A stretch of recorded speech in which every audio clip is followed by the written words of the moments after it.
Welcome to Basic Brewing Radio for Thursday, January 15th, 2009. I'm James Spencer. Here at Basic Brewing Radio, we're all about home brewing. Well, this week, Chris Colby, editor of Brew Your Own magazine, joins us to tell us how to use Cornelius kegs as fermenters and why. Corny kegs are great places to store your beer, but why not let them be born there, too? If you're new to home brewing and would like to get into the hobby for the first time, check out our website, basicbrewing.com, where you can find archives of our audio and video podcasts and our DVDs to walk you through basic and more advanced brewing techniques. And you can follow me on Twitter. My username is Basic Brewing. That's all one word. Orders for our 2009 Brewers logbooks are still coming in. The logbooks have a calendar in the front to track your brews and space to log the details of 50 brewing sessions in the back. And I challenge you to fill it up.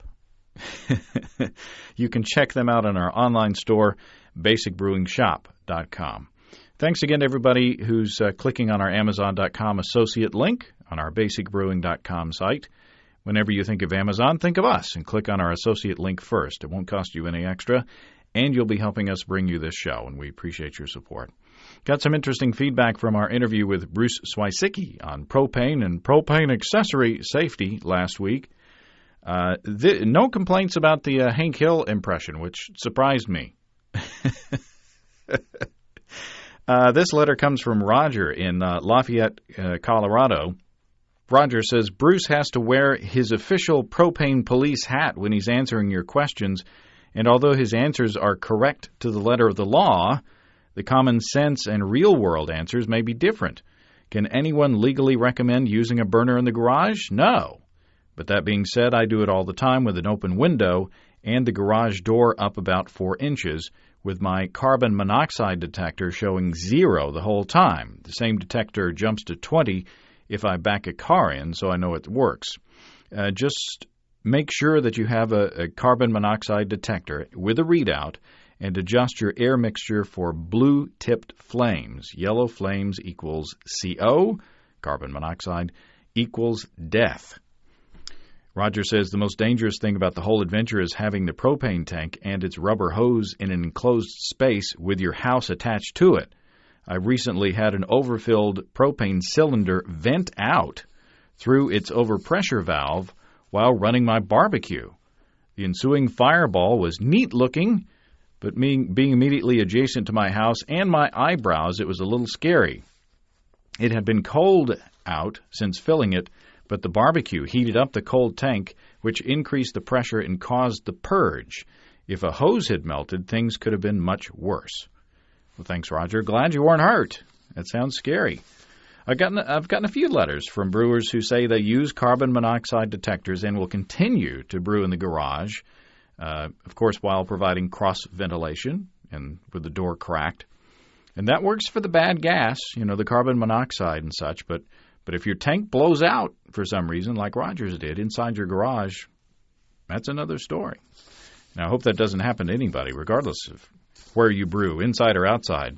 Douglas Warzinski from Salt Lake City writes in. He says he's working on getting new episodes of Home Brewing Perspectives out there. I'm looking forward to that. Douglas also has thoughts on the indoor propane brewing discussion. He says, while it might make sense that carbon monoxide is heavier than air and would naturally vent out of a partially open garage door that opens from the bottom first, it seems toxic levels of carbon monoxide can build up. Last winter, I personally brewed in a garage with the door only partially open, along with a window, and a smaller door to the outside in hopes of lending some cross-ventilation, but staying out of the raw winter weather. I survived, but I can't claim that it didn't cost me any brain cells. Douglas says shortly after that brew day, there was a story in local news about an elderly couple who had died during a power outage after they ran their power generator in the garage with the garage door partially open. Also, later that same winter, I was using a snowblower well into the open air of the driveway, and a carbon monoxide detector that I didn't know existed went off in the open garage several feet away. My takeaway from the whole series of events is that it is very possible to build up lethal levels of carbon monoxide in an open garage, but it is also possible to run a propane burner in a partially ventilated garage without triggering a carbon monoxide alarm. This says nothing of the good old-fashioned fire hazards. So no matter what you do or do not do in your garage, a carbon monoxide detector in the garage is a good idea. Thank you, Douglas. I think that is a good idea. I think if you are going to do the brewing in the garage thing, get a CO detector. On another topic, they're working on reforming the laws regarding home brewing up in Washington State. And as it stands now, you can brew at home legally, but essentially you can't take it anywhere except for competitions and exhibitions. And the only ones who can drink it at those events are judges. So forget taking homebrew legally to your neighbors or to the homebrew club meeting. Mark from Up That Way writes with an update. Mark says, last week our sponsoring senator, Senator Ken Jacobson, pre-filed our bill, which is now Senate Bill 5060. The proposed changes to the regulations would allow for homemade beer and wine to be removed from the house of production to be used for private consumption or use in community events such as tastings, club meetings, conferences, and competitions. We need all Washington homebrewers, winemakers, and their friends to contact their legislators and ask for their support of Senate Bill 5060. They can find out more about the effort and how to contact their legislator at wahomebrewers.org/legal. That's wahomebrewers.org/legal. It's just a matter of sending a simple email or making a call. All the information they need is on the site. And Mark says people can keep checking on the site for updates and get registered to keep in touch. We'll hopefully go to committee in the next few months. We'd like to get a bunch of folks together to attend the session. Anyone interested in helping can send a message to Mark Emily at mark@wahomebrewers.org.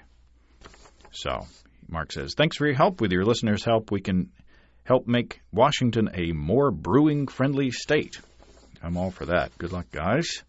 Speaking of legalities, Greg from Hawaii writes, I used to live in Maine, and we would jack our homebrew during the winter. We'd put extra homebrew, what's that?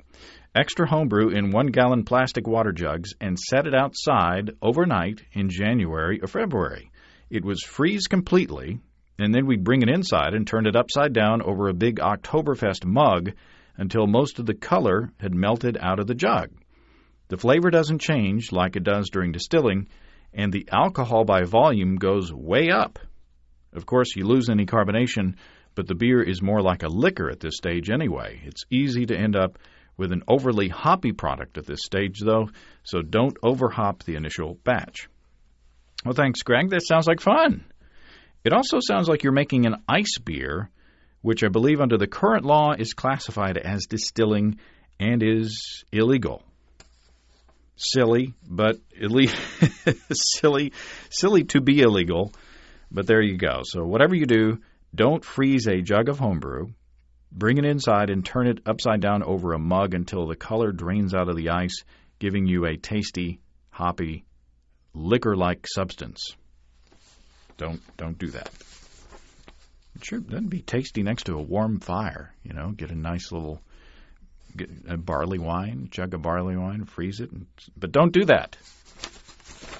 One more thing, Steve from Lansing, Michigan alerted me that his friend Rich has hooked up his beer fridge to post periodic messages on Twitter.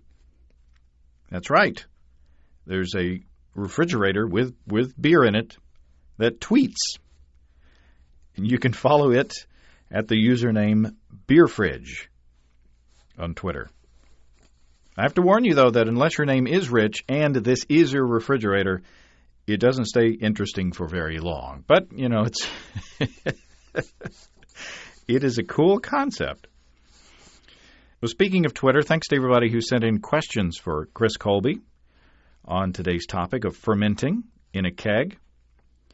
And that's what you'll hear right about now. Chris Colby, welcome back to Basic Brewing Radio. Hey, James. Thanks for having me. We're going to talk about fermenting in a Corny keg. It's a question that I've got every now and then. And there's a nice article by Forrest Whitesides in the January-February 2009 issue of Brew Your Own.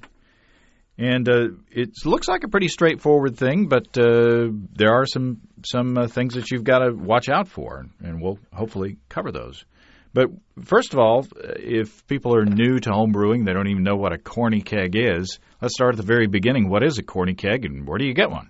Well, the name is short for Cornelius keg, and it's just a 5-gallon stainless steel keg that was originally used in the soda pop industry. Coke and Pepsi, when you used to go order a fountain drink, there would be 5 gallons of syrup in a Corny keg, and it would be hooked up to the dispensing mechanism, and that would shoot it out. Those were largely replaced by the bag-in-the-box thing that they have now, and so there's a lot of these Corny kegs on the loose, and available. And homebrewers found out a long, long time ago that they're great as homebrew kegs.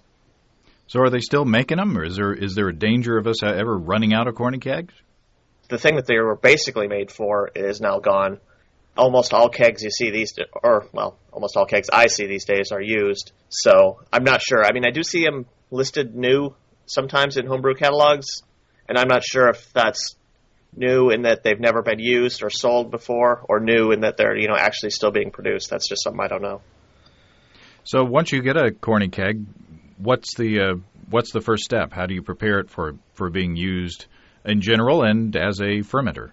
Well, when you get a Corny keg that you want to use either for fermenting or for just kegging, you want to make sure that the keg isn't going to impart any flavors of what it's held before. The stainless steel can be cleaned, but there are rubber gaskets on the lid and there are rubber gaskets on the posts where the beer comes in and out. And what you want to do is completely disassemble the keg, remove all the rubber parts, and replace them. Any homebrew shop or almost any homebrew shop should have all the available rubber rings in a kit for you that's fairly inexpensive.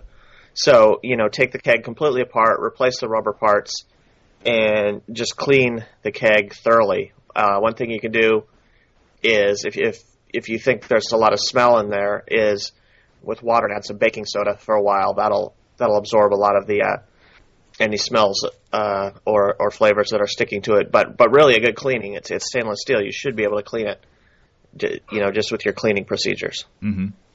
I've got a couple of questions, or a few questions from Twitter. Brett in Lakeville, Minnesota, and Chris in Amarillo, Texas, both had similar questions. The best way to ensure that your keg is sanitized, and Brett is actually having problems with infection with his keg, and he says, do you have to disassemble and sanitize it every time that you refill it? And he's using Star San, but it doesn't seem to be working. So do you have to take the thing apart every time that you refill it or use it for a different purpose? Well, certainly if you've been having problems with contamination, then yeah, that's a good indication that maybe you should be. I mean, a lot of homebrewers, myself included, will maybe let the keg go through. If you fill it with one, if you're using it as a dispenser, if you fill it with one beer, and you dispense it, and there's no issues with contamination, I might let it, I might push my luck and go. But you really want to disassemble the frequent base and clean everything. And once it's clean, just a couple minutes contact with Star San or with iodophor should do it. One thing you can also try, and I do this every once in a while just to change my sanitation routine, is clean it and assemble it and fill like 180 degrees Fahrenheit to the top, and just let it sit there.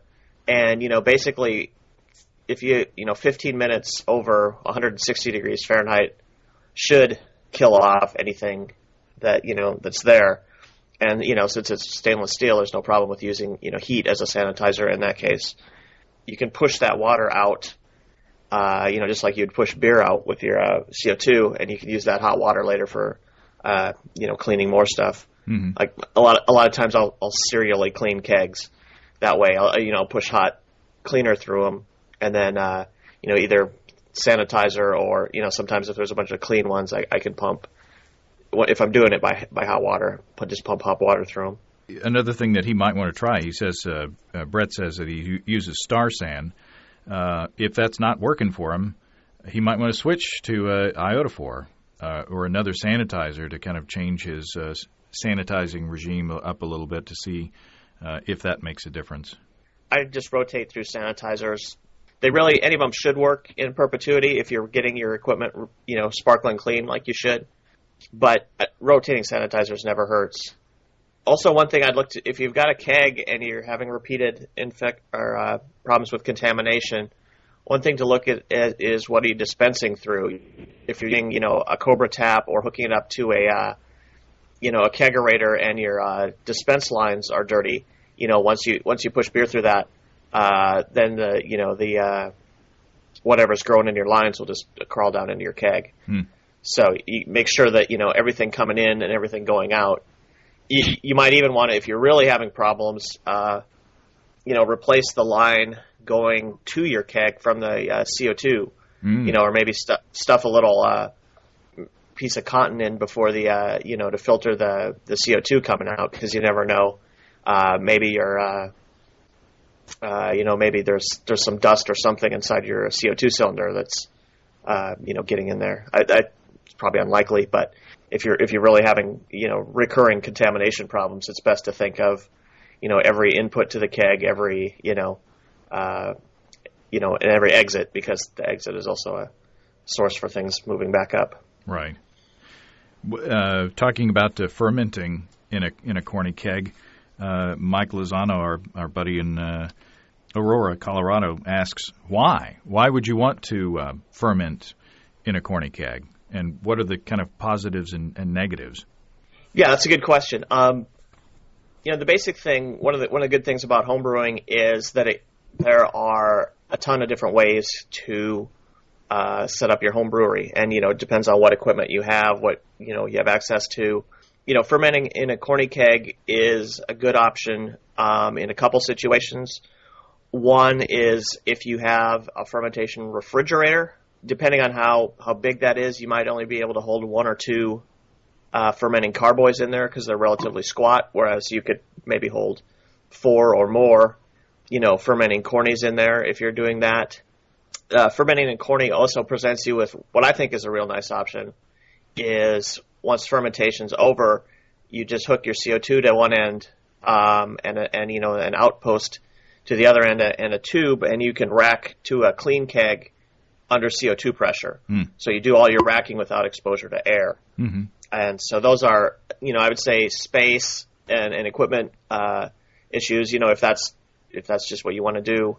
Also, in these days of the carboy shortage, where carboys are getting more expensive, it could be that maybe you can't get your hands on a carboy right now, or maybe all of your carboys that you do own are full of stuff and you want to brew. This is another option that you have. If you've got empty Corny keg and you don't have an empty carboy, well, this is an opportunity for you to be able to brew on that brew day. Sure, and likewise, if you're putting a Corny keg in the fridge and you happen to bump another Corny keg, it's just going to go, ping, whereas 2 carboys can make another sound, followed by the brewer making much louder sounds that can't be presented on a family program like Basic Brewing Radio. Good point. Mark Smith asks, do you use an airlock, or can you use the pressure release valve to vent periodically, or how do you handle the pressure of fermentation? And can you get too much pressure, and does that affect yeast health? And basically, what do you deal with that? I mean, once you get the fermenting beer in this Corny keg, it's going to be creating CO2 pressure. What do you do with that? You don't ferment the beer in a sealed keg and use the pressure release valve. What you do is you hook a line to your beer out, or no, I'm sorry, hook a line to the gas in connection. Have a length of tube going down into either a bucket or a 1 gallon bottle filled with water or something, or you can have it just go into a fermentation lock. So you have the normal pressure release that you would on any fermentation vessel. So the gas in will let gas out if there's not CO2 connected to the other end? Right, because the gas post, is short. It opens up at the very top of the keg.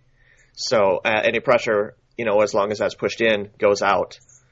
And when you do that, you should have a special gas in post for that. Which special just means unscrew it and take out the little poppet in there, because that's just going to be in the way of anything. You're already using that as a blow off tube that's got a small diameter, so don't restrict that further by putting or leaving the poppet in place. So just to kind of disable the function of that valve by taking the guts out of it. Right. Yeah, you need to do that, and there's two other things you need to do to use the Corny keg. The one thing is, it's 5 gallons, the keg full to the top, and obviously if you're fermenting 5 full gallons, the krausen is going to kick up, and it's going to have to go out out that blow-off tube, and that's not going to be a good idea. So you should cut down the amount you're fermenting. Scale your recipe down to 4.5 gallons, or maybe even 4. If you're doing it in a Corny keg, you lose a little bit of volume. If you choose the method, you're gaining enough functional advantages that you've chosen that method, and you're willing to deal with that. And the second thing you can use, there are foaming agents or anti-foaming agents that you can add. A lot of shops sell these now. Like I forget what the name. I think Ferment Cap S is the name of one of the ones that's used quite a bit. And you just add this, and that cuts down on the amount of krausen kicked up in the fermenter. And between that, limiting the volume and the foam reducer, that should do a good job, especially if you keep your fermentation temperature in line. Ferm Cap S, I think, is the official name of the product. If you're going to be doing web searches at your favorite online store or your favorite local store. And apparently, according to Forrest, that uses a similar ingredient to what's in Gas X. So I wonder if you could crumble up a Gas X and put it in the fermenter. I wonder if that would have the same or similar effect. I don't know. there's one way to find out. So we basically answered the question from Paul from Pittsburgh, should an anti-foaming agent be used? And then Beerman asked what kind of volume can you expect? So after it's all said and done, you could probably, get 4.5 gallons of beer out of it instead of 5? Yeah, depending on what you start with in the fermenter, you're going to lose the usual amount to sediment or whatever. I would say you lose maybe a couple quarts to the all the stuff that sediments out on the bottom. Trube. Now this firm cap stuff, I've never used it, but I'm curious about it. Does it affect the head retention or the ability of does it affect the head of the beer after you get it after you're serving it basically? Yeah, it's not supposed to. I mean, no brewer would ever buy it ever if it, also killed your head. And that's kind of funny because a while ago we ran a story on you can dry out your beer by adding Beano. Mm-hmm. And so if you, if you made a dry beer in a keg using Beano and Gas X, you could probably certainly come up with some interesting names for it.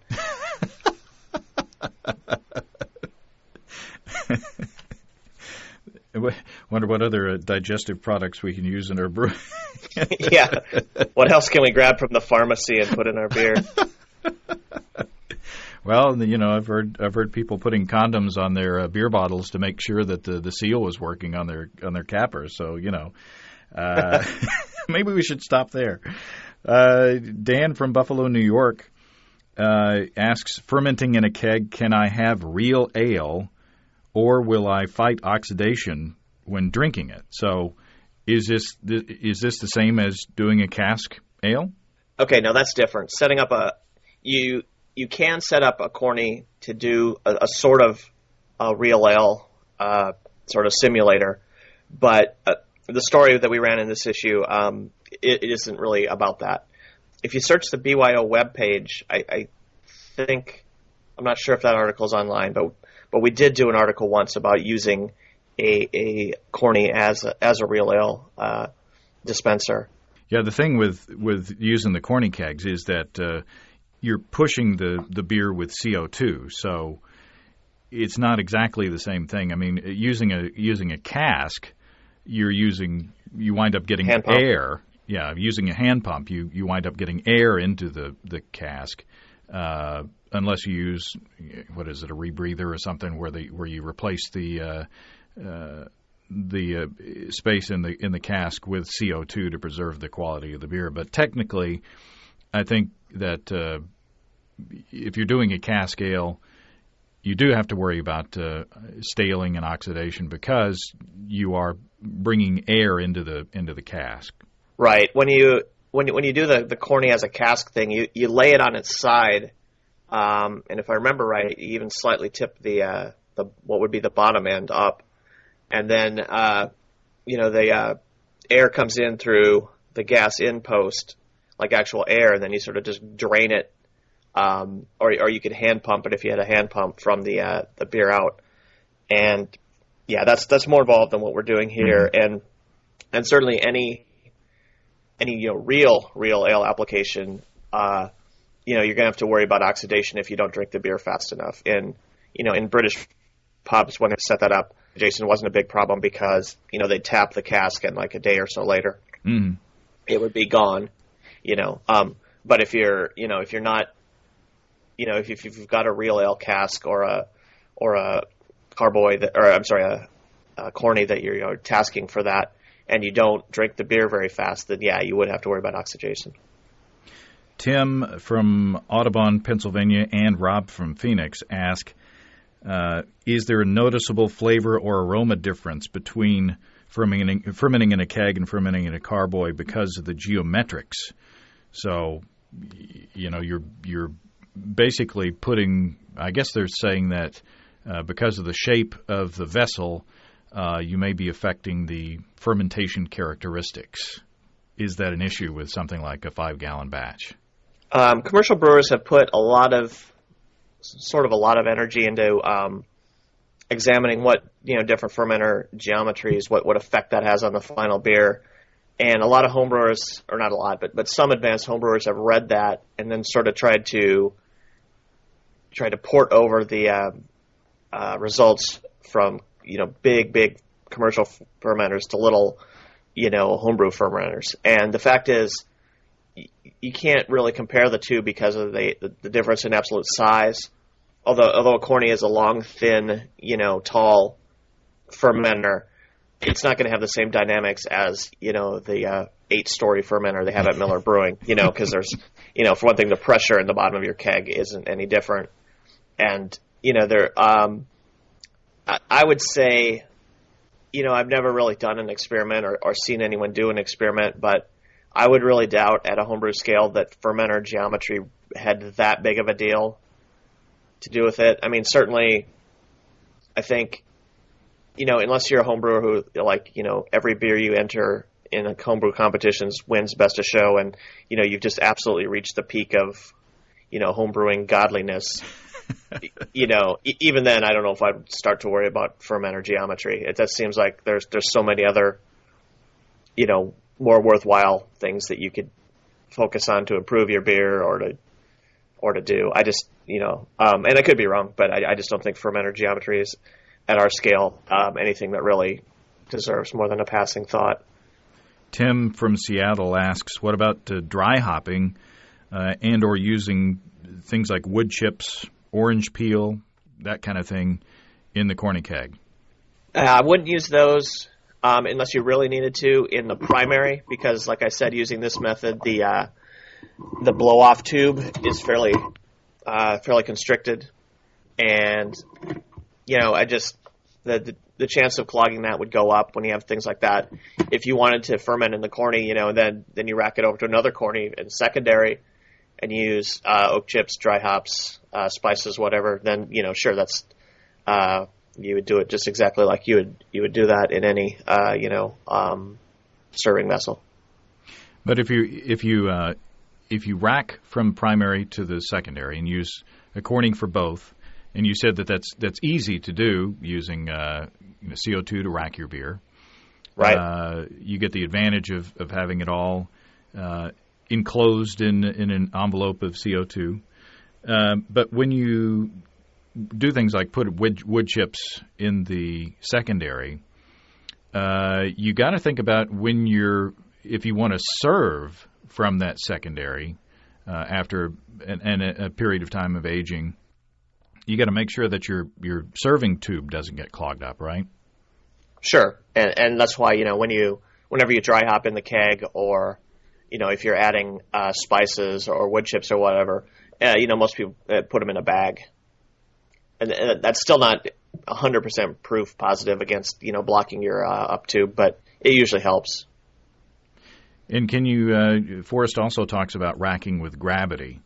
You don't have to use CO2 to rack your beer from one vessel, from the Corny keg to another vessel. Yeah, sure. You can rack normally. Just your racking cane essentially becomes the down tube in the keg, plus the get or beer out and the tubing that extends from it. So, is there anything different about using the keg as a secondary? I mean, you don't have to worry about a blow off with a keg as a secondary. Do you even have to worry about venting the air at all? Well, not really. It's secondary fermentation really isn't a fermentation, in the sense that there's active, the yeast isn't chewing through any more sugar, producing any more CO2 or whatever. One nice thing you can do, and he doesn't address it in the article, but it works, is you can, if you take gravity readings, very often, when you're within a few specific gravity points of your final gravity, you can rack the beer or push the beer from your primary fermenter to your secondary fermenter when it still has, a low level of fermentation going on right at the end. And then you just, you cap it. You don't provide any escape for the CO2 in the vessel you just racked it to, and that'll naturally carbonate the beer. Mm-hmm. It's a little tricky to do it that way, because you have to sort of have exactly the right amount of sugar left in the beer. And then you'll also, there'll be, and this is really dependent on yeast strain, how much of the yeast is still in suspension at the time. With a flocculent yeast, most of the yeast might have dropped out by the time that the last, couple points are being chewed away. But with if you were doing 1056 and you tried that, it would be, almost all the yeast would still be in suspension, because they don't really drop out until everything's attenuated, and then, a couple days later. That's a nice thing about using it as a secondary. You can, just rack it over when it's incompletely fermented and to a closed Corny and let it carbonate that way. Although you do have the problem that you've got to calculate how much sugar you've got left from your specific gravity, and that requires a knowledge of what your final gravity should be. You would have had to have brewed the beer before and actually measured your final gravity. But it is an option. So what do you do about the yeast slurry in the bottom if you do that? I mean, once the yeast does settle out, your dip tube's going to be down there amongst it. How do you deal with that? Right. Let it settle out completely and sit for a couple of days, and then you're just going to have to pour 3 or 4 pints at the beginning that are yeasty, and discard those. I've also heard it suggested that you can shorten your serving dip tube, by cutting off a length of it.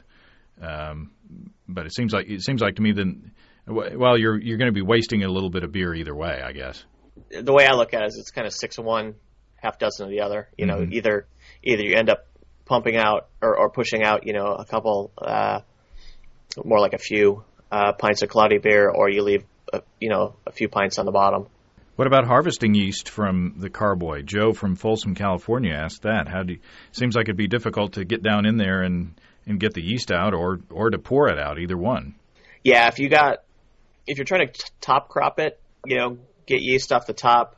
It's the enclosure is kind of small, but then the yeast is right up there. And if you've got a bottom strain and you're trying to get the yeast off of there, that can also be a pain. That's difficult. if that's a big concern of yours, I don't think I would use the Corny keg method. You can do it, but it's just more work because, like you say, it's a big, long, thin vessel. Mm-hmm. Those are all the questions from Twitter. We didn't really cover in detail the process of racking with gas. I mean, you for instance, if you're racking from a primary Corny keg to another Corny keg or a secondary carboy, there is a bit of finesse that you've got to use with the gas pressure. Yeah, it's really simple, though. I've done it a million times, actually mostly with cleaning solutions, just because it's a simple way to do it, but with beer also. I mean, you just, let's say you've got a Corny that you fermented in and a Corny that's going to be your serving vessel. Just hook up your gas to the fermenter, and then make a what I call a jumper cable. Just take two beer out posts and connect them with a serving line. Connect that to both the posts on the beer out on both the kegs. Then all you really need to do is take the oval track off the receiving keg, because you need, as beer gets pushed into that, you don't want pressure building up. Then just turn on your gas lightly at first. You don't need to blast the beer out of the fermenter, and it'll go up the up tube in the fermenter, out the tubing and down the tube in the receiving keg. If you want to, and you really would, get rid of the yeast at the beginning. Let it start up. Let it push over the first little yeasty bit. Then just turn the CO2 off, or actually pull the post, and dump that out, and then maybe even rinse the keg and try it again. But the CO2 is moving is really easy. You just hook the beer out to the beer out on the two kegs, essentially. Apply a little pressure, and it goes right over. Is there anything else that we didn't cover? Is there anything that you can think of that's outstanding that we haven't talked about? I mean, it's really pretty straightforward. It's just another option that, like I said, depending on how you're set up, depending on what you're trying to do, you might want to think about. And, certainly if you're wanting to vessel and then move that vessel under CO2 pressure so there's no risk of oxidation, it's a good method. It's also, if you want to try naturally carbonating your beer, by moving it over to a second Corny when it's almost done fermenting, it's also a good option. Very good. Well, thanks to everybody from Twitter for your questions, and thanks again to you, Chris. Okay, oops, my cat's standing on the damn keyboard. Like 3 or 4 times during the interview, she's been up here just like, and I've had to sort of, I don't know if you heard that, but I was dispensing her from the... From the menagerie that is the Colby household. I think they just have no idea why I'm sitting and talking to this little microphone thing on the, they're like, what's going on? I can has Corny keg.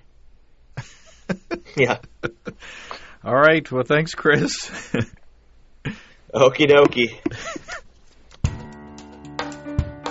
Well, thanks again to Chris Colby and his cats.